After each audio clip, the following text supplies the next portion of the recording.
220 elektrodvigatelimizga mana bitta relay turibdi va ikkinchi relay turibdi. Birinchi relayimiz asosiy fazani qo'shadi. Ikkinchi relayimiz qo'shimcha kondensatorni pusk vaqti qo'shadi. Ish vaqtida 30 mikrofarad ishlaydi, pusk vaqtida 120 mikrofarad.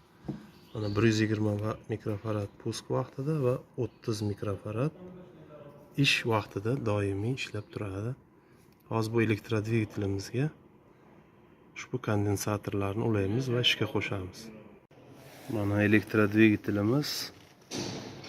Mana damalari 220 volt, 2820 1.6 kilovat, 150 startovoy kondensator va 30 mikrofarad ishlaydigan kondensatorimiz. Yulduzchada 230 volt, 1.6 kilovat. Mana nasosimizni uladik. Mana kabel.